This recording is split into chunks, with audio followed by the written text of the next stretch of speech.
Girassol Jornal, terça-feira, boa noite. Mossulo, solidariedade, o caso raro de cegueira que chamou a atenção das autoridades. Investimento na educação, Luanda ganha nova sala inteligente, é a segunda do género e foi inaugurada pela primeira-dama da República. Parceria entre Angola e países africanos esteve no centro do diálogo no Palácio da Cidade Alta. Chefe de Estado recebeu várias individualidades. Cimeira de negócios. Estados Unidos da América à África, segundo dia dominado pelo estabelecimento de parcerias. Desenvolvimentos sobre a situação no Médio Oriente, com o caso de Israel e Irão no topo da atualidade. Girassol Jornal, terça-feira, 24 de junho. Vamos informar. Bem-vindos.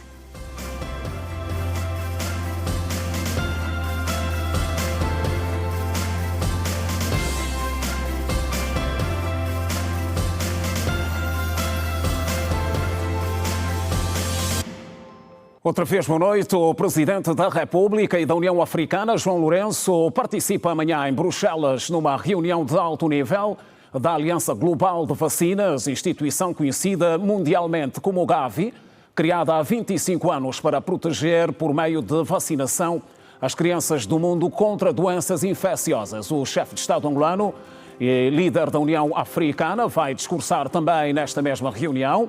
Ainda amanhã, o chefe de Estado deve participar igualmente numa sessão sobre os próximos tempos na agenda da Gavi, na qual estão previstas as intervenções de altas individualidades, como a Presidente da Comissão Europeia, Ursula von der Leyen, Presidente do Conselho Europeu, António Costa, Bill Gates, Presidente da Fundação Gates e José Manuel Durão Barroso, Presidente do Conselho da Gavi. Trata-se de um evento de grande impacto e decisivo para o futuro da Aliança Global de Vacinas, visto que será ali em que os doadores poderão fazer as suas promessas de novas contribuições.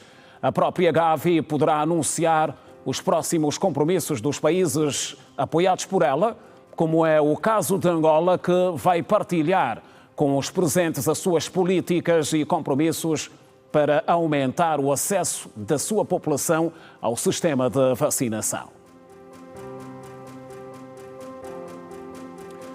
E agora olhamos para a 10ª Cimeira de Negócios Estados Unidos da América África, que Luanda acolhe. A delegação norte-americana que participa da Cimeira reafirmou a abertura de linhas de investimento para os setores da agricultura, energia e águas, infraestruturas e tecnologias em Angola. Durante uma conferência de imprensa, os americanos anunciaram nesta terça-feira mais investimentos para o corredor do Lobito.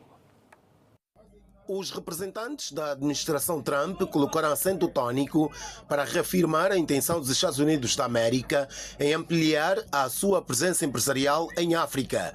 A Agência de Desenvolvimento e Comércio dos Estados Unidos da América promete reforçar o financiamento para a concretização de projetos de infraestruturas e negócios digitais em Angola. E através das nossas agências nós podemos convidar ou atrair vários outros setores-chave para o setor não só de infraestrutura, mas os outros. Portanto, muito tem-se falado sobre o corredor do Lobito, mas nós vamos muito para além do corredor do Lobito, garantindo, portanto, vários outros players que poderão, portanto, desempenhar um papel crucial na sustentabilidade económica do país.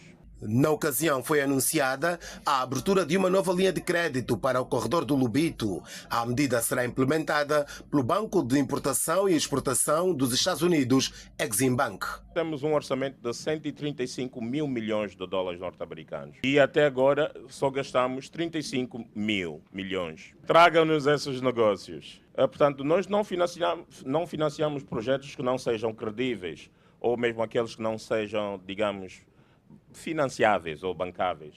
Então, desde que vocês tenham um projeto que nos apresentem e que haja retorno, por favor, apresentem-nos, que nós estaríamos dispostos a financiá-lo. Ainda sobre este assunto, a delegação de alto nível da administração Trump assegura que a funcionalidade do corredor do Lobito não está em risco, tendo inclusive revelado que vai ser feito um reforço de até 5 bilhões de dólares para investimentos ao longo de todo o percurso. O projeto não está em risco, muito pelo contrário, nós estamos profundamente comprometidos para com este projeto, portanto, tanto mais que nós estamos a tentar gerar cerca de 5 mil milhões de dólares que deverão ser alocados para este projeto e a atrair muito mais investidores.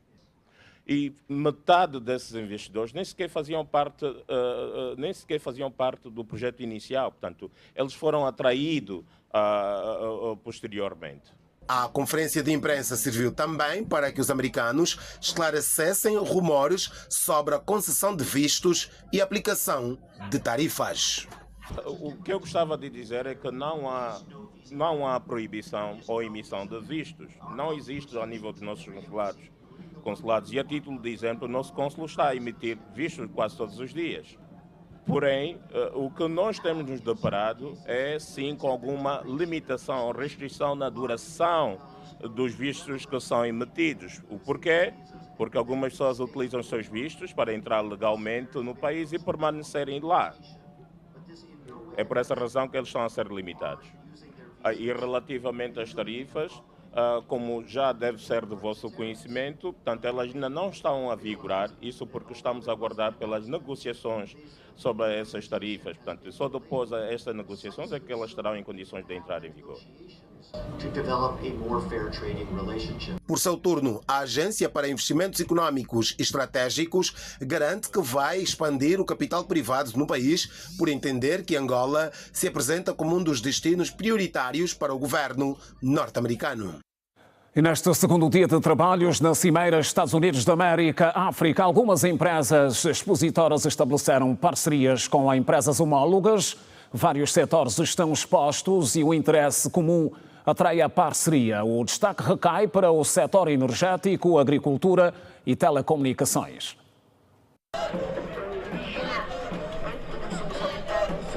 A festa continua na 17ª Cimeira Empresarial Estados Unidos-África. Várias empresas dos setores da energia, infraestruturas, tecnologias de informação e comunicação, saúde, agricultura, finanças e indústria criativa estão expostas numa feira paralela à Cimeira e que apresentam pequenas mostras de produtos e serviços. Algumas das empresas expostas aqui trouxeram soluções tecnológicas e de energias limpas para acudir à demanda de comunidades que não têm acesso a determinados serviços. Entre os acordos firmados, há a previsão de uma parceria que prevê a construção de painéis solares para alimentar uma central fotovoltaica na província de Malange.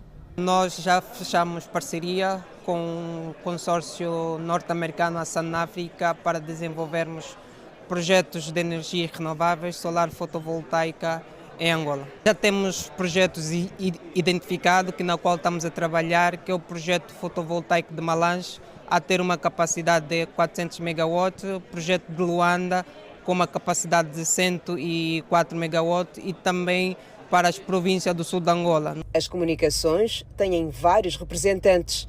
Esta empresa de telefonia americana, radicada em Angola, é um dos patrocinadores da Cimeira. Trouxe para o evento diversos serviços inovadores e representantes de vários pontos de África. Nenhum dos CEOs queria perder esta oportunidade porque é Cimeira Estados Unidos-África, não é só Angola. Então todos vieram a correr para ver que investimentos conseguem ter, conseguem conseguir, como é que podemos convencer os americanos, que também são nossos conterrâneos, entre aspas, como é que podemos convencê-los a apostarem mais e mais no nosso continente, mesmo que não seja na Africell. É nesta hospitalidade que o representante da empresa na RDC interagiu conosco, de um jeito bem mangolê. Ele conta que o mercado angolano é atrativo e que o foco é direcionar a atenção agora para o corredor do Lobito. A Africell vai continuar a conectar comunidades, dar oportunidades para crianças, para o futuro de Angola, por os angolanos, dar oportunidades de educação, oportunidades de trabalho, oportunidade social. Há necessidade de mais atenção para a camada jovem, que é a maioria da população em Angola. E para esta franja da sociedade, há previsão de mais serviços e possíveis oportunidades de emprego num momento de transformação digital da economia do país. E há muitos recursos, muito potencial em Angola, e tecnologia, transformação digital, oportunidades de trabalho em indústrias de tecnologia é sumamente importante, conectando todas as idades, todas as culturas de Angola.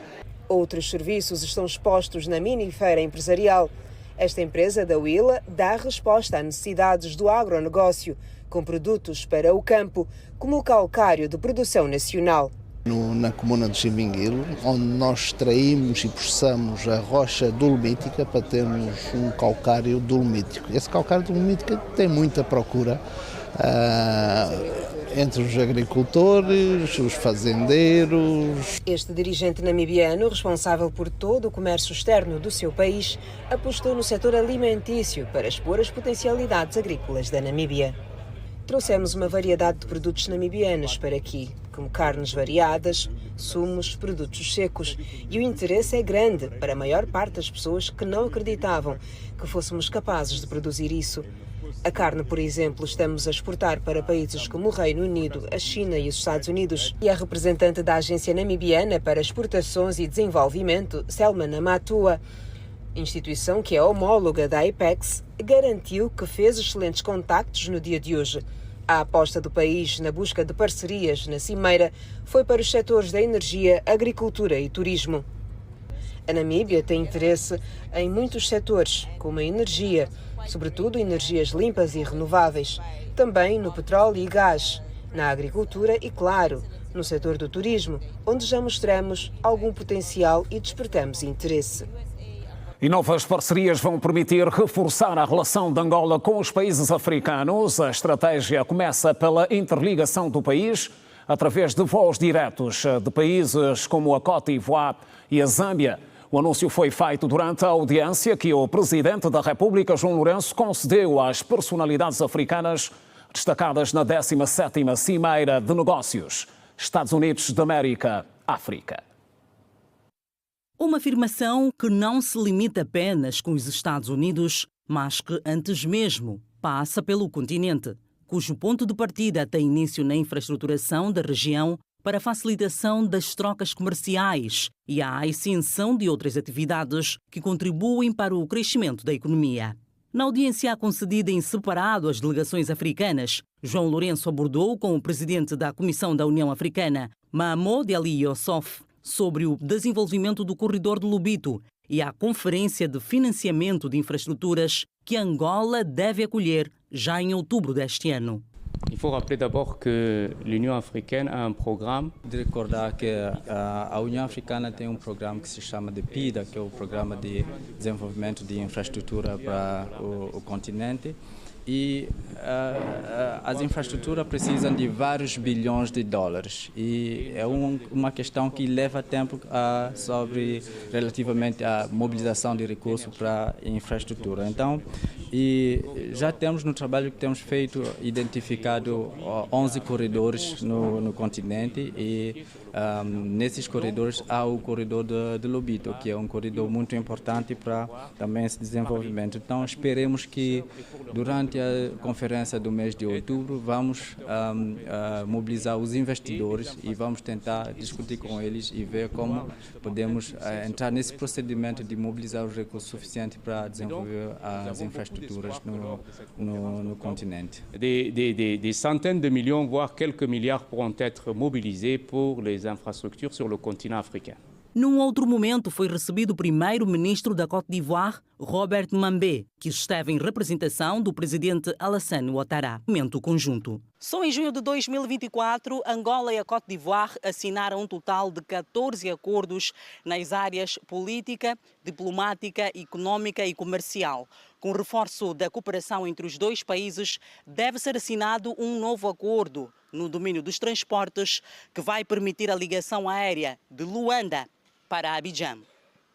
Nous allons matérialiser les accords de coopération en ce qui concerne les liaisons aériennes. que poderá beneficiar não somente a África Central, mas também a África do Oeste, onde encontra-se a Côte d'Ivoire. Isso também enquadra-se no âmbito daquilo que é uma dinâmica continental, no âmbito da zona de comércio livre continental.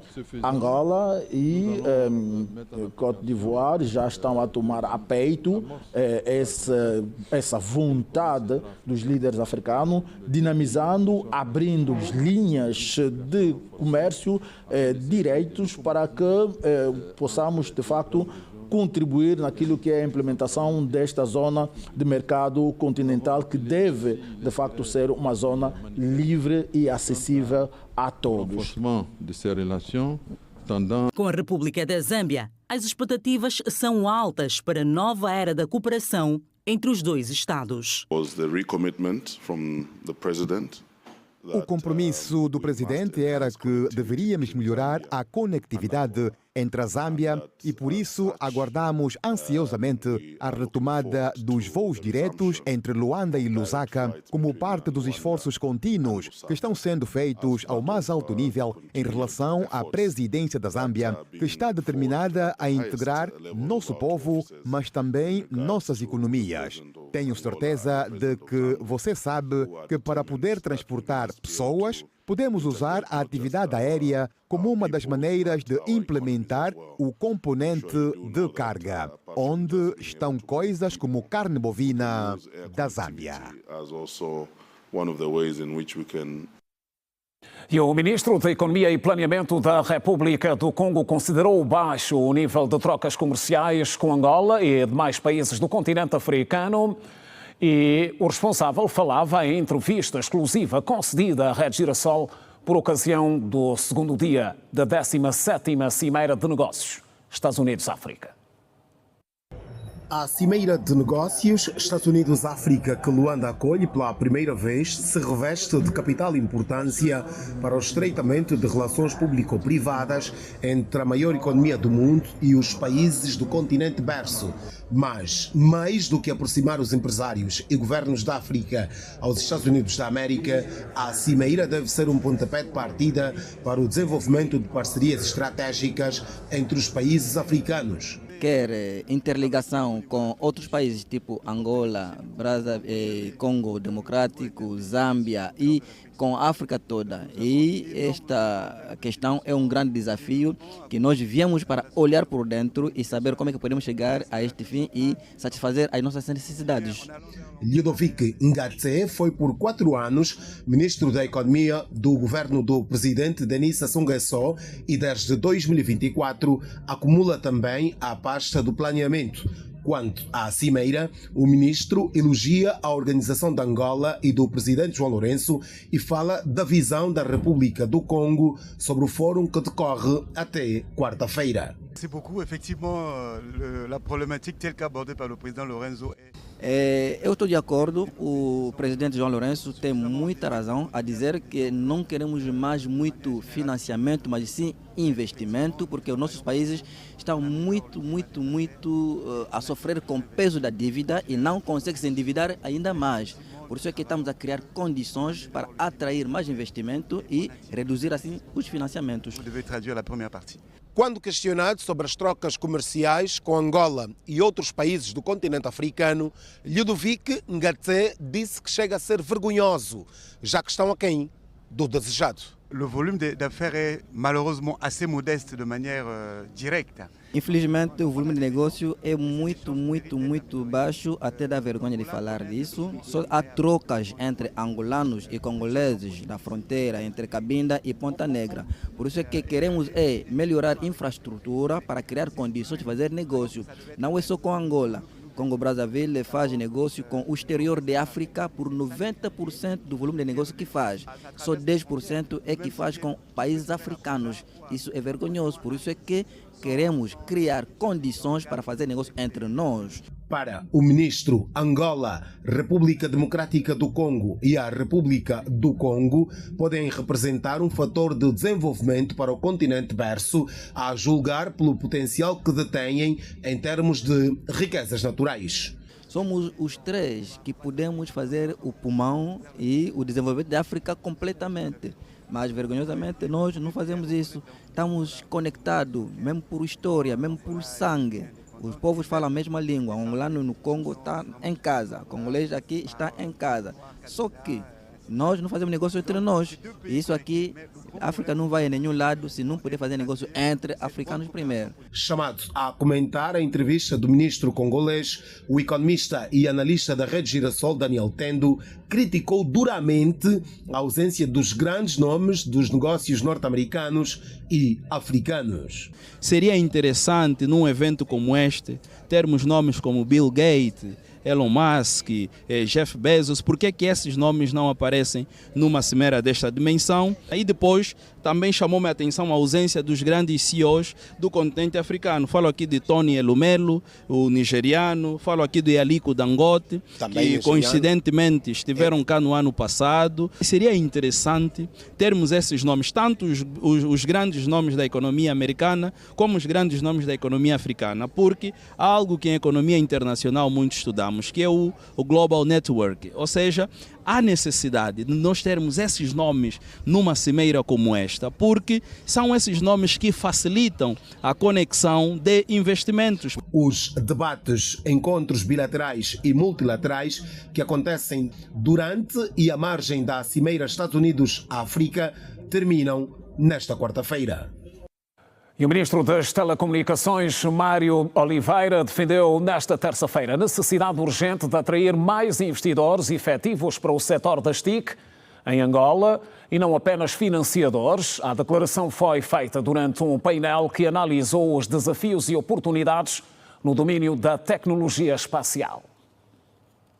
De acordo com o ministro Mário Oliveira, Angola apresenta hoje um ambiente regulatório estável, moderno e atrativo, resultado de reformas como as parcerias público-privadas, a lei da partilha de infraestruturas e a atualização do quadro de regulação eletrónica. No entanto, o governante mostrou-se preocupado com a timidez com que se investe no setor das telecomunicações em Angola. Um dos grandes problemas que nós enfrentamos às vezes tem a ver com candidatos a financiadores. Nós temos muitos. Agora, candidatos a investidores, nós não temos tantos assim. Porque nós entendemos que um investidor, quando vem para Angola, participa no dia a dia, ou melhor, contribui de todas as formas efetivas para o sucesso do projeto. O investidor muitas vezes espera pelo lucro. Mário Oliveira falou da necessidade de haver mais investimento numa indústria de telecomunicações que produzem localmente. Nós em Angola, e acho que é um problema mais ou menos africano, temos muitas ofertas de serviços, mas nós precisamos de uma indústria de telecomunicações. Nós não temos no nosso país, no nosso continente, tantas fábricas assim de fibra óptica, de cabos de fibra óptica. Não temos fábricas de o router doméstico, que todos nós temos em nossas casas, são montados e importados. Por que não explorar esse ramo da indústria no nosso país? Indústria de torres de telecomunicações, antenas. Os operadores do setor destacaram a dificuldade que enfrentam com a inexistência de uma indústria de telecomunicações. Dificuldade muito grande. Estamos a dar dinheiro lá fora quando podíamos estar a usar o dinheiro, a usar melhor o nosso dinheiro em benefício próprio. A oportunidade é esta, que não somente em termos de fábricas de cabos de fibra óptica, mas de todo o resto de material que nós usamos na nossa indústria, é preciso realmente que os empresários vejam a proliferação e o crescimento da indústria, neste caso falando especificamente sobre o setor das telecomunicações, que vejam o crescimento do setor das telecomunicações, de todo o nosso ecossistema e daquilo que nós fazemos como atrativo para se criar uma indústria que produza os materiais que nós usamos e não tenhamos que estar constantemente a importar tudo aquilo que seja instalado nas nossas redes. Acontece é que muitas vezes em projetos novos, quando nós estamos a desenvolver projetos novos e, por exemplo, foi aqui referido os data centers ou os teleportes, obviamente, conforme eu referi, há ainda alguma falta de infraestruturas que são necessárias. Como é que nós superamos nós próprios? O painel serviu para trocas de experiências, onde empresas como a Amazon destacaram o seu percurso no domínio espacial, com o lançamento de mais de 3.000 satélites. No encontro, a investigadora norte-americana Danielle Wood apontou a importância da tecnologia espacial para setores como a agricultura, o meio ambiente e o turismo, com benefícios diretos para o desenvolvimento das economias africanas. Lindas áreas costeiras são atividades que podem melhorar o comércio, bem a economia azul do oceano, e podemos conectar os países um ao outro. Precisamos de satélite para saber o que está a acontecer no ambiente das nossas águas frescas, e tudo isso pode ser feito com o apoio de tecnologia satélite, e também requer que possamos adotar os dados e os modelos de diferentes. O segundo dia da 17ª edição da Cimeira Estados Unidos-África, que termina nesta quarta-feira, foi marcado por debates em torno de vários temas ligados ao futuro do continente. Terça-feira aqui em Luanda, a segunda sala inteligente. A iniciativa faz parte dos programas de desenvolvimento comunitário da Fundação Ganassenza, da qual é a patrona. Ana Dias Lourenço entende que a inauguração desta sala vem reforçar a ideologia de que a educação é a base sólida para o desenvolvimento integral e sustentável de um país. A sala inaugurada pela Primeira-Dama da República, Ana Dias Lourenço, está equipada com tecnologia que permite o controle automatizado de sistemas como a iluminação, áudio e vídeo, um conjunto de componentes que vão proporcionar eficiência aos alunos. A segunda sala inteligente do país, sendo a primeira inaugurada na província do Namibe, é uma inovação inclusiva no sistema de ensino de Angola que visa garantir uma educação de qualidade. Com essa inauguração, a Primeira-Dama da República reforça a ideologia de que a educação é a base de desenvolvimento sustentável de uma sociedade. No sentido de aliar a inovação tecnológica à nossa missão de dotar as nossas crianças e, em particular, os nossos jovens com instrumentos tecnológicos, sempre na perspectiva de uma educação de qualidade, de uma educação responsável para o futuro deles e para o futuro do país. Este, penso ser um exemplo vivo, portanto, um exemplo do impacto transformador que a tecnologia pode exercer sobre o processo de ensino e aprendizagem. A inovação tecnológica vai também, segundo a Primeira-Dama da República, permitir redefinir o conceito de sala de aulas. É um impacto positivo que precisamos de aprofundar e de alargar. Fundamentalmente, a possibilidade que temos com o uso desta ferramenta de, digamos, com um professor formar 1.000 e tal alunos de uma vez, sem estarem todos na mesma escola e na mesma sala.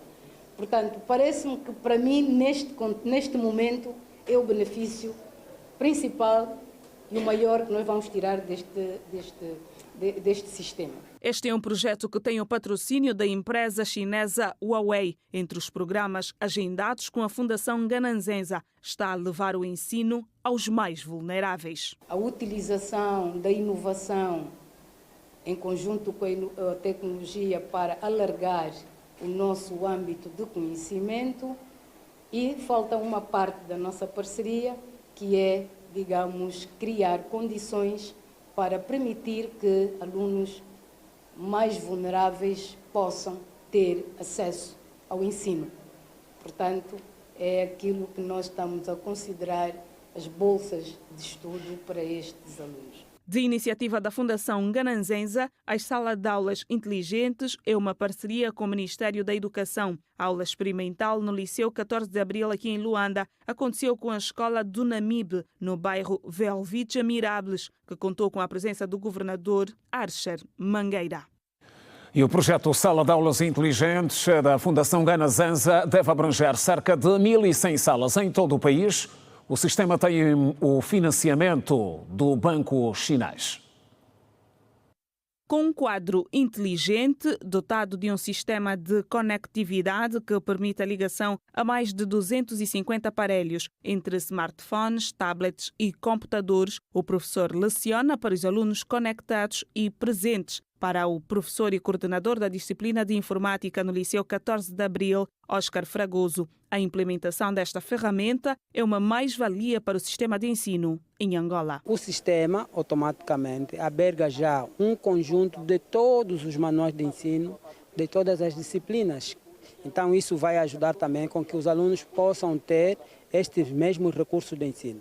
Para além disso, ele agrega uma inovação, porque mesmo na sala de aula, os alunos podem fazer pesquisas online de situações que provavelmente naquele momento havia necessidade de ficar como tarefa. Mas naquele instante, o professor, junto dos alunos, pode navegar para a internet, buscar e também buscarem conhecimento de outras bibliografias que estarão acumuladas no próprio sistema. São mais de 200 dispositivos, mas para aluno ele pode abrigar mais de 1.000 alunos conectados numa só aula. O projeto tem o financiamento do Banco Chinês e está orçado em mais de 50 milhões de dólares. Faz parte de um memorando assinado entre a Huawei e o Ministério da Educação em 2024. Nós estamos a ultimar as questões processuais junto do Ministério das Finanças para que possamos no próximo ano letivo começar a beneficiar. Já está na fase final. São 59 milhões, se não estou em erro, de dólares. Com isso nós vamos também rentabilizar os bons professores que temos a nível do país nas diferentes disciplinas e fazer troca de experiências entre uns e outros. Questionada sobre a uniformização dos conteúdos nos manuais de ensino privado e público, a ministra Luísa Grilo retocou. O manual que é dado na escola privada não é propriamente muito diferente, porque eles também trabalham com base no programa oficialmente aprovado. Mas como são editoras diferentes, por isso é que a paginação é diferente, a diagramação também é diferente e faz com que os livros pareçam muito diferentes do ponto de vista do seu conteúdo, mas do ponto de vista do seu conteúdo, eles não é diferente.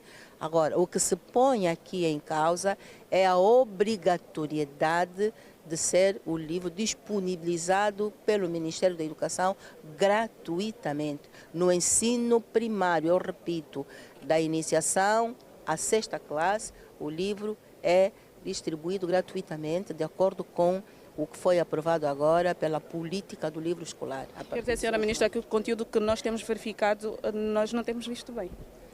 Eu acredito que sim, não tem lido com alguma atenção. É uma questão de ler. Mas o manual, eu estou a falar do manual do ensino primário. Este é o manual do ensino primário e é este que se questiona. Portanto, o manual do ensino primário, mesmo esse da Plural, os conteúdos são iguais. Ministra da Educação Luísa Grilo, quando da inauguração da Sala de Aula Inteligente, uma iniciativa da Fundação Ngananzenza, que tem como patrona a primeira-dama da República, Ana Dias Lourenço. E alguns produtos da cesta básica continuam com os preços altos nos principais centros comerciais de Luanda. É o caso dos frescos e particularmente do peixe carapau. A compra do frango também já custa um pouco mais do que no mês passado.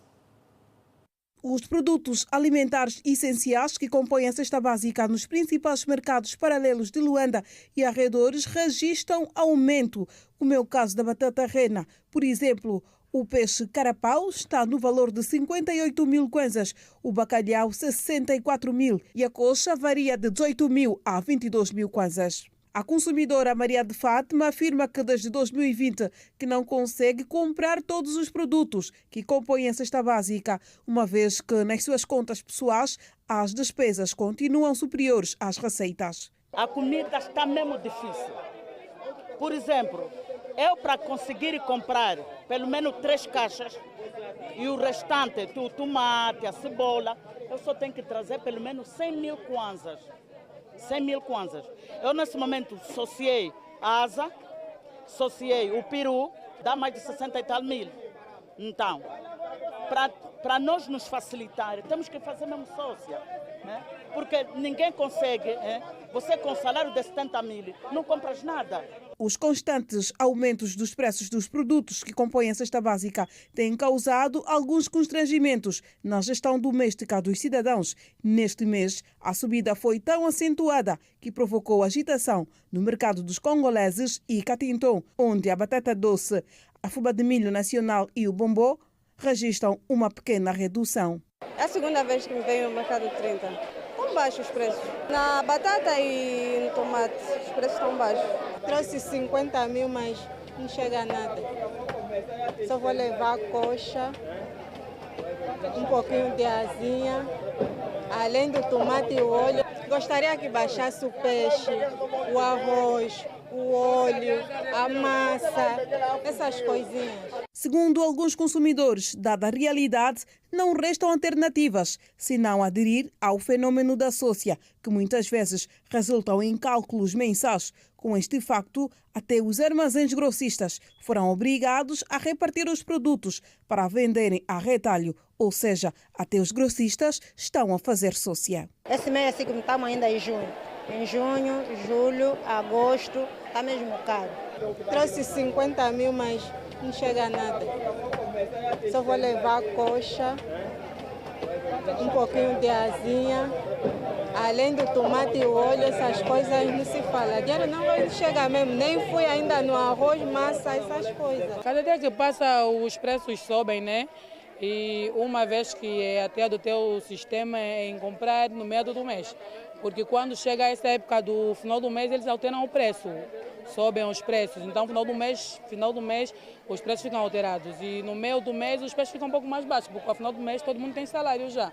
Então, eles alteram o preço. A cesta básica baixaria mesmo, porque uma vez que a pessoa gosta de trabalhar para comer, não consigo mais fazer nada.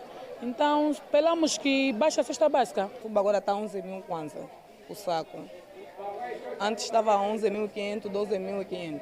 O açúcar de 25 está 24.500. O açúcar de momento ainda não baixou assim tanto. Preços da cesta básica continuam a subir. Grossistas se rendem e também aderem à famosa sócia. Ora, Mário Saveto é nosso convidado hoje. Volta à mesa a questão dos preços, sobretudo para o caso da cesta básica. Doutor Mário é economista. Boa noite, bem-vindo ao Girassol Jornal. Produtos da cesta básica que ainda exigem mais das famílias. Realmente, é mais aquele pressuposto econômico que diz que todo o crescimento e desenvolvimento progressivo de uma nação deve se repercutir na vida do povo, na vida do cidadão comum. E quando nós não notamos exatamente essa estabilidade que temos e ganhamos, então começamos a cair nas instabilidades. O preço é definido, e porque temos até um imposto, o IPC, que é o Imposto de Preço do Consumo. Até agora, estamos a falar do mês de junho, teve alguma baixa. Em março falávamos de 3,38, hoje estamos em 3,34. Devia ganhar estabilidade, mas o grande problema também está no poder de compra das famílias. Nós podemos até ter alguma redução dos preços da cesta básica, mas o grande problema é o poder de compra das famílias ainda não vai de encontro com as expectativas do mercado. Mas, doutor, já reduziu relativamente a lista de produtos da cesta básica que está, que sempre esteve em alta. E realmente, veja, a peça dizia, e disse bem a senhora da peça, que independentemente de ter essa oscilação do aumento do preço, mas também é uma oportunidade, é um oportunismo para os nossos próprios importadores e aqueles que fazem a comercialização a grosso dos nossos produtos, seja a seco como a seco, a fresco. Veja que diz a peça que durante o período normal os preços ficam equilibrados. Só justamente no fim do mês em que vamos dar conta que as famílias têm poder de compra, tende a subir o aumento do preço. Onde é que está concretamente o problema? Temos que ter a noção, primeiro, agora, da fiscalização dos preços. Quem é que fiscaliza os preços? E por que só altera no fim do ano, do mês, quando as pessoas... E para o caso de alguns produtos apenas? E curioso, depois, aqui uma situação, isso temos que chamar um apelo a quem de direito, né? que devia haver alguma flexibilidade, como o Estado tem feito com os importadores, mas também um bocadinho mais de humanização para aquele que realmente vai importar. Vamos dar exemplo. Muitos importadores já gozam de flexibilidade para alguns produtos que vão importando. Também gozam de isenção de muitas outras coisas. Por que agravam os preços no mercado? Onde que está realmente o problema? Está o problema na fiscalização dos preços. Quem é que faz o preço? Será que vamos cair de novo no monopólio do preço? Mas temos também o caso daqueles produtos cuja importação foi limitada pelo Estado. Não? Sim, mas já. Aí está o grande problema. Nós, quando pensamos, o Estado utiliza bons programas, isso vamos louvar, parabenizar e vamos apoiar. Mas o grande problema é pensar antes de suspender na produção suficiente para não criar ruptura no estoque. Porque importação não é mal, vamos ser honestos, não é. Nós devemos importar aquilo que nós não temos. Mas o conceito real para pensar na diversificação da economia é a produção local. Isso sim, nós acertamos. O que é que estas evidências denunciam para o caso do nosso cenário de produção, doutor? Nós percebemos que há uma produção em relação aos produtos que gozam de suspensão provisória, porque ainda não é proibição, é só suspensão, mas ainda não temos a produção suficiente. Isso precisamos assumir. Porque é assim. Logo está longe a possibilidade de termos não, porque vamos dar exemplo. Nós vamos prescrever que temos de evitar, vamos dar exemplo, importar muito a carne de vaca, hipoteticamente. Temos que pensar localmente quem é que produz e quantas quantidades, passo o termo, que quantidade produz para o mercado. Porque o grande perigo, depois vamos recorrer nesses aumentos e nas oscilações, é a ruptura do estoque. Quem produz? Quando não produz o suficiente, cria monopólio. Se ele é que tem o produto, ele faz o preço. Então, não podia ser assim. O normal devia ter concorrência. Os mercados pensam na qualidade daquilo que produzem quando há concorrência. Quando eu percebo que se eu não produzir melhor, o outro vai me vencer. Então, há que me adequar ao mercado onde estou inserido. São contas, doutor, estamos a fazer numa altura em que está praticamente a terminar o primeiro semestre. É preocupante. E já várias medidas foram tomadas até agora. Sim, foram muitas tomadas. Ao meio do ano. E preocupa-nos nós, enquanto especialistas, estamos agora no meio do ano, ainda continuamos a cair nas oscilações e nessas flutuações dos preços. Quer dizer que já foram gizadas medidas. A pergunta que vai ficar no ar, que impacto as medidas criaram na vida, pelo menos, do cidadão? Ou é caso para dizer que essas medidas devem ser revistas numa altura em que mais do que nunca devem ser muito mais fiscalizadas. O grande problema não está só na revisão, está na fiscalização. Fiscalização. Porque a situação do preço no mercado também às vezes é má fé do importador, é daquele que revende. Porque não tem necessidade, e aqui é muito barato o que disse a peça, se nos dias normais que as famílias não têm poder de compra, os preços tendem a baixar. Por que só aproveitam quando as famílias recebem os salários? É o oportunismo, é uma oportunidade que elas têm. E olha o curioso, quando as famílias têm poder de compra, me refiro aos próprios salários, né? A tendência é adquirir os bens de primeira necessidade.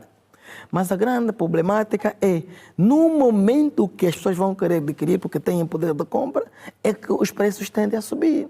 O problema não está naquele que tem poder de compra. O problema está naquele que vende o material a quem vai adquirir aquele bem de primeira necessidade. Aqui vamos apelar a quem de direito, que é interessante, haver alguma fiscalização ativa e efetiva sobre a noção dos preços. O IPC, que é Imposto de Preço do Consumo, de abril até agora março, teve alguma alteração. Nós em abril tendíamos a 1,38%. Agora estamos a 1,34%. Quer dizer... Ou seja, doutor, defende que com uma fiscalização mais rigorosa é possível equilibrar o quadro e salvaguardar um bom fim final. Sim, porque as medidas estão gizadas, estão aplicadas. Agora temos que entender. Podemos ter um segundo semestre melhor. Temos de perceber por que falham as aplicações das nossas medidas. Onde está o problema? E um dos grandes problemas, se já foram gizadas as políticas, as estratégias e os programas, é como está a ser executadas essas políticas. Como é que está? Que impacto essas políticas vão gizando no mercado concorrencial, no mercado onde a inflação vai penetrando, porque depois cria descrédito econômico. Ou seja, a economia não cresce, não vai crescer porque não encontra facilidade de progredir. Então há necessidade de entendermos e fazermos aqui um diagnóstico muito profundo em relação àqueles produtos que até agora entendemos que ainda estão em alta. Não devia ter. Pois. porque supostamente já houve prescrições e o Estado usou programas que com a produção que temos devia ser excedente e suficiente para pelo menos mitigar a posição das famílias. Dr. Mário, muito obrigado por ter vindo ao Girassol Jornal. Obrigado, estamos sempre a vossa disposição. E até uma próxima oportunidade. Sim, continuação de bom trabalho. Obrigado. No município de Mussulo, um caso raro de cegueira chamou a atenção da administração local, que nesta terça-feira disponibilizou-se em apoiar a menina de apenas 9 anos, que infelizmente não pode ver. Um olhar de uma mãe pensativa na esperança de dias melhores para a sua filha. Filha esta que sofre todos os dias com uma cegueira desde que nasceu. Em 2016, no dia 6 de março, no dia 7 comecei já a fazer as consultas com ela no Hospital Pediátrico de Maria Pia. Ela estava mesmo ser bem atendida. Um ano completo que fizemos de consulta. Em 2017 ela foi operada por doutores cubanos. Abriram, disseram que ela não tem a menina do olho, nem o lado esquerdo, nem o direito. Mas o doutor me disse que poderiam pôr prótese. E quando eu perguntei no doutor, prótese, será que ela vai ver? Me disseram que não, então eu decidi que não. A mãe, Joana, toma conta da menina sozinha, pois o pai da menina abandonou-a e relata ainda que os dias não têm sido fáceis para a pequena de 9 anos, que tem apresentado outros problemas de saúde. Ela defeca, o ano sai todo fora e também está com a barriga está empapuçada, os tímpanos também está arrebentado. Apalpa os irmãos e me pergunta, mamãe, como é que eles têm olhos e eu não? Eu fico sem saber como lhe responder. Privada da liberdade característica das crianças e o bullying que enfrenta, Joana prefere manter a sua filha dentro de casa. As crianças fogem, ela no bairro, só brinca mais com os irmãos. Ela sofre bullying e por isso é que também eu fecho mais ela dentro de casa. Primeira. Mas ela Sim. não frequenta a escola? Não, não frequenta. Tão logo soube do caso, que chamou a atenção dos munícipes e da imprensa, o administrador municipal deslocou-se até a unidade hospitalar daquela localidade para constatar e dar apoio.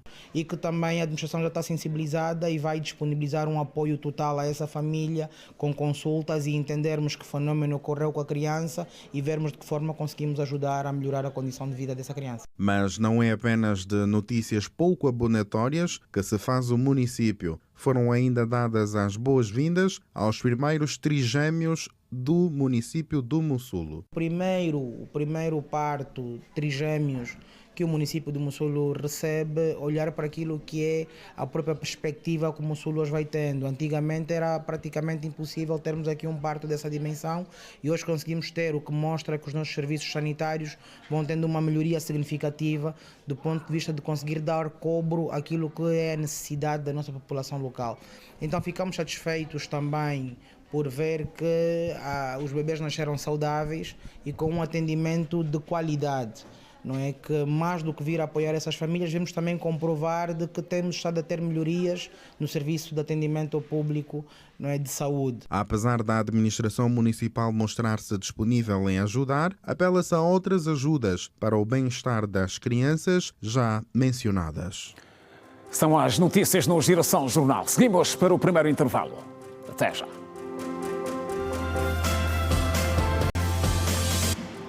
Está de volta a informação no Girassol Jornal. Israel confirmou o cessar-fogo com o Irão e garantiu que os ataques acabaram por considerar que os seus objetivos foram alcançados. Apesar do acordo, as partes mantêm-se sob alerta para a eventualidade de uma violação do cessar-fogo, que ambas prometem responder com força. Embora as acusações de violação do cessar-fogo continuem, o primeiro-ministro de Israel, Benjamin Netanyahu, assegurou que os ataques ao Irão acabaram por considerar que os objetivos da ofensiva foram alcançados: destruir as instalações nucleares iranianas e eliminar a ameaça militar que o Irão constitui. O pronunciamento de Netanyahu foi feito pouco depois de o presidente dos Estados Unidos, Donald Trump, ter chamado a atenção de Israel e do Irão, acusando-os de terem violado o cessar-fogo estabelecido para entrar em vigor às 5 horas em Angola. Depois de o Irão ter atacado bases americanas no Catar e Iraque nesta segunda-feira, o presidente dos Estados Unidos, que considerou os ataques fracos, anunciou que Israel e o Irão haviam concordado com cessar-fogo e pediu que não o violassem. Até que o cessar-fogo começasse a vigorar, as partes atacaram-se. A ofensiva iraniana resultou em 4 mortos, confirmados pelas autoridades israelitas, que acusaram o Irão de violar o acordo passados 6 minutos do período marcado para a entrada em vigor. Depois dos ralhetes, as partes não efetuaram mais ataque. Israel e Irão continuam a ameaçar-se e garantem que estão sob alerta para, em caso de ataque de qualquer lado, responderem com força. Israel disse mesmo que vai fazer Teherã tremer se houver violação do cessar-fogo. Do lado iraniano, o presidente do país, Massoud Pezeshkian, disse que o Irão respeitará o cessar-fogo com Tel Aviv, desde que Israel também respeite os seus termos. O acordo de cessar-fogo foi anunciado na noite de segunda-feira pelo presidente dos Estados Unidos, depois do Irão ter atacado a base militar de Al-Udeid, a maior norte-americana no Médio Oriente, no Catar, com 19 mísseis, segundo as autoridades catares. Uma resposta aos ataques americanos às instalações nucleares de Fordow, Natanz e Isfahan. Apesar de ter condenado a violação do seu espaço, o Catar demonstrou o desejo de ver as relações com o Irão a voltarem ao normal. Pessoas com espectro autista. Dinâmica de registro civil. Em destaque.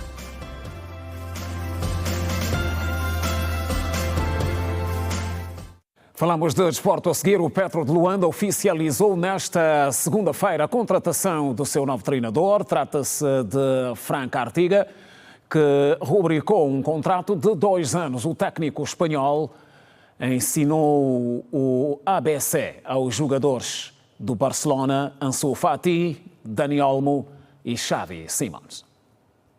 O treinador espanhol de 47 anos construiu grande parte da sua carreira em La Masia, onde liderou vários escalões de formação, incluindo o juvenil do Barcelona. O treinador espanhol também passou pelos Emirados Árabes Unidos, onde comandou a seleção sub-20 e mais recentemente treinou o Rodin Moscovo e Khimki da primeira Liga Russa. Este último, por exemplo, chegou a colocar a equipa na 15ª posição com 56 pontos. Segundo fontes próximas ao clube petrolífero, Frank Artiga junta-se ao campeão angolano com o objetivo de colocar a equipa tricolor na final da Liga dos Campeões de África 2025-2026. A Artiga estará junto com a equipa num estágio em Portugal, onde provavelmente acontecerá também a conferência de imprensa de apresentação do técnico. Por outro lado, a equipa do Petro de Luanda coloca como seu adjunto Flávio Amado. Recordo que durante a sua passagem pelo Barcelona, Frank Artiga conquistou 11 títulos nos escalões de formação e trabalhou com os nomes como Ansu Fati, Dani Olmo e Xavi Simons. Ora, e permanecer no Girabola é a meta traçada pelo presidente do Gelson Futebol Clube, Pembela Pedro, que já prepara a edição 2025-2026 do campeonato. Depois de conseguir o inédito apuramento pela primeira vez ao Girabola, a alegria do povo, o presidente de direção da equipa do Quilamba Kiash traçou como objetivo para o Gelson Futebol Clube a permanência no principal escalão de futebol do país. Um Girabola racionalizado, nós não vamos entrar aqui para competir com os gigantes, porque os números dos clubes gigantes é maior. Nós vamos entrar com toda a humildade, de modo com que a gente faça um campeonato humilde. O objetivo é a manutenção no Girabola. Quanto aos reforços para a época 2025-2026, o gestor disse que o plantel poderá rondar em 26 jogadores. Porque somos um clube de formação, vamos criar 2 equipes, vai ter uma equipe A que subiu e vai ter a equipe B. Vai ter sim reforços e muitos dos reforços virão dos outros clubes de formação a nível nacional e também alguns atletas experientes que já estiveram, militaram no Girabola, que é para nós combinarmos, porque há necessidade de combinar aqui a experiência e a juventude. Senão vamos passear no Girabola e nós não queremos isso. Pembele Pedro não avançou nomes, porém disse que os atletas já estão identificados. Quanto ao local onde irão disputar as partidas do Girabola como visitados, no estádio dos Coqueiros, localizado na Baixa Antiga de Luanda, será a casa do Gelson. Com os possíveis atletas, porque já foram identificados. foram identificados, já começamos as conversas. Tão logo que nós tenhamos as confirmações, os sim dos mesmos, então vamos tornar público. E nós vamos nos manter como a primeira casa, o Estado dos Coqueiros, que é a casa onde fizemos a segunda divisão e já temos a conversação avançada. E o plano B vai ser o campo do Dande. O campo do Dande no Bengo. Vai ser a alternativa. Temos essas duas vertentes. O Gelson é um clube com tradição na formação de jogadores, sendo o nome mais sonante o de Zito Luvumbo, que agora milita no Cagliari de Itália. Over the last 3 seasons, Cagliari fans have come to dote on it. Notas breves do desporto no Girassol Jornal. Na província da Huila, as autoridades prometem lançar ainda este ano a exportação de abacate da variedade Hass para os mercados da Europa e América. As mais de 1000 toneladas do fruto que estão a ser produzidas na fazenda Tombola, no município de Caconda, começam a ser exportadas nos meses de novembro e dezembro para a Espanha e Países Baixos, ainda Canadá. A província da Huila vai iniciar este ano a exportação de abacate da variedade Hass para os mercados da Europa e América. As mais de 1000 toneladas do fruto que estão a ser produzidas na fazenda Tombola, no município de Caconda, começam a ser exportadas nos meses de novembro e dezembro para a Espanha, Países Baixos e Canadá. A totalidade da produção da fazenda já foi comprada por importadores desses países que aguardam apenas pela entrega da fruta. Que é uma variedade que é para exportação, né? Essa plantação que nós estamos aqui tem em torno de 4 anos de idade, né? Vai produzir em torno aí de 8 a 13 toneladas por hectare, né? O nosso mercado é o mercado da exportação, né? Os principais países que nós vamos exportar: Espanha, Canadá e Irlanda, novembro, dezembro. E que vai sair o primeiro contentor de Angola para exportação. O abacate Hass tem uma casca rugosa que escurece quando está maduro, com polpa cremosa e mais adocicada, e é muito apreciado na culinária de vários países. Esta variedade da fruta é igualmente utilizada na indústria de cosméticos, principalmente na fabricação de cremes. Esse abacate aqui, né, ele é mais valorizado nos países da Europa, né? E ele também é mais adocicado, né? E também usa muito ele no cosmético. É um bom produto, né? É uma fruta bem deliciosa, né? E bem valorizada na Europa. Atualmente a fazenda Tombola tem uma área de produção de abacate Hass de 100 hectares, que vai ser ampliada para mais de 1000, com o objetivo de aumentar a produção para exportação. Também popularizar o seu consumo no mercado nacional, já que esta variedade da fruta é pouco conhecida no país. Aqui nessa fazenda nós estamos em torno aí de 100 hectares de plantado, né, dessa variedade, abacate avocato Hass. E em 2025 a 2026 a gente vai plantar mais 1.200 hectares de abacate. O administrador Castilho Cacumba considera que o município já tem uma classe empresarial que aposta na diversificação da economia, o que satisfaz as autoridades locais. Quem visita Caconda, nas 4 comunas, nós temos empresários que apostam não só na agricultura, mas noutras áreas, e isso nos satisfaz. Porque, na verdade, o que verificamos é a diversificação da economia, que passa pela agricultura, pelo turismo.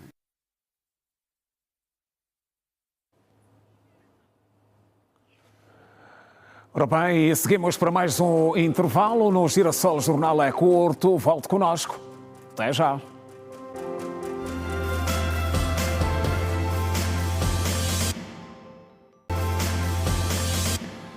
Já de volta, mais de 600 bilhetes de identidade para pessoas com espectro autista serão emitidos durante 4 dias pelo Ministério da Justiça e Direitos Humanos, em parceria com as associações AGAP, a Pegada e a Clínica Escola.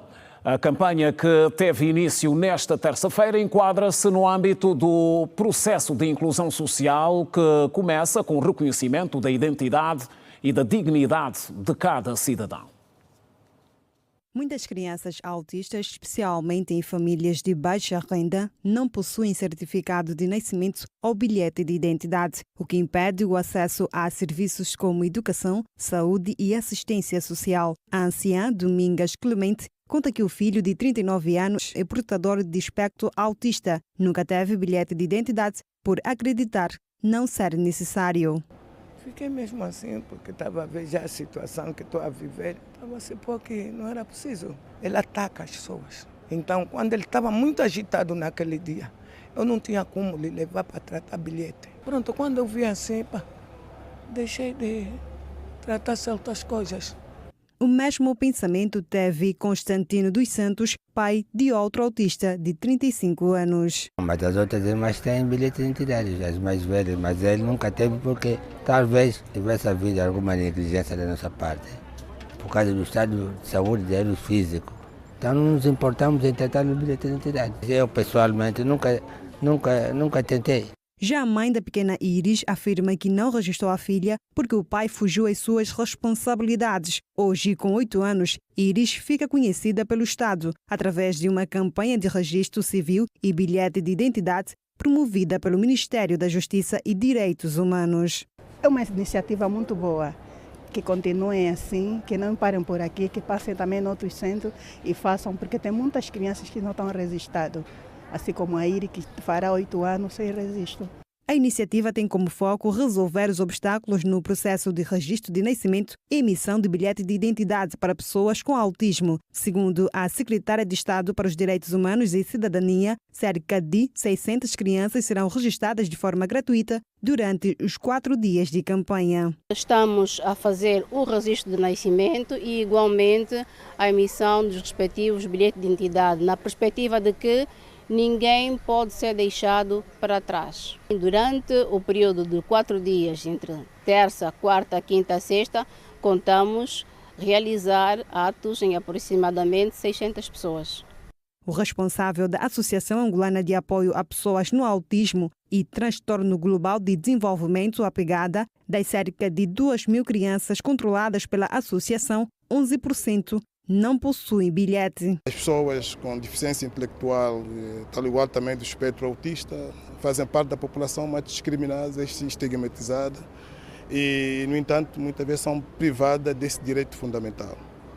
E nós cá na associação temos controlado 2.150 só em Luanda e esse número, 11%, não possui nenhum bilhete de identidade.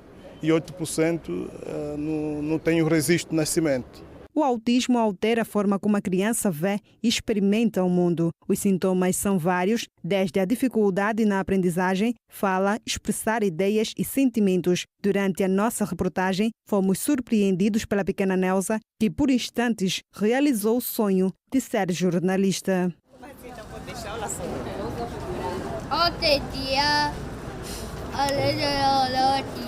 Segundo a Organização das Nações Unidas, o autismo afeta 1 em cada 150 crianças em todo o mundo.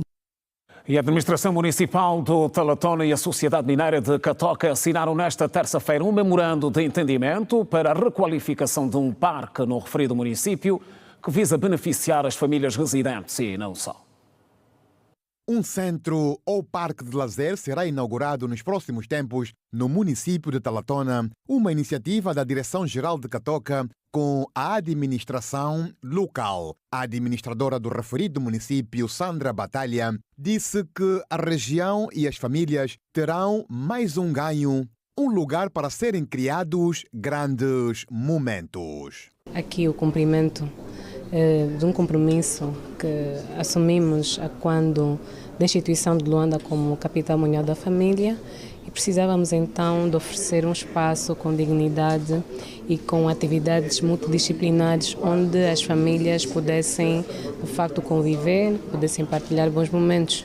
É também um compromisso com a sustentabilidade, com o ambiente, um compromisso com as gerações vindouras, porque entendemos que vamos estar, portanto, a requalificar aquilo que é um espaço verde de referência aqui no município e temos a plena certeza que naquele lugar poderemos então registrar grandes memórias. É também um compromisso com o desporto, com o bem-estar físico, mental e emocional das famílias, e acreditamos que não só os munícipes de Talatona, mas os munícipes da província de Luanda poderão então beneficiar de um novo espaço de lazer a ser, portanto, inaugurado também numa ocasião muito importante, os 50 anos da nossa independência. Benedito Manuel, diretor-geral da Sociedade Mineira de Catoca, reafirma o compromisso de cooperar com a administração local e a prova disso será a requalificação do parque. Nós, há um tempo atrás, quando recebemos pela primeira vez nas nossas instalações a visita de Sua Excelência a Administradora Municipal Sandra Batalha, assumimos o compromisso de cooperar naqueles programas que têm a ver com a melhoria da qualidade de vida dos munícipes, e hoje estamos aqui para efetivar aquilo que foi o compromisso assumido. O trabalho que se está a fazer está exatamente virado para a melhoria da qualidade de vida e para o desenvolvimento do próprio município, do qual nós, Sociedade Mineira de Catoca, fazemos parte. Informamos por hoje no Girassol Jornal. Voltamos amanhã à mesma hora, 19h45. Continuação de boa noite. Passe bem.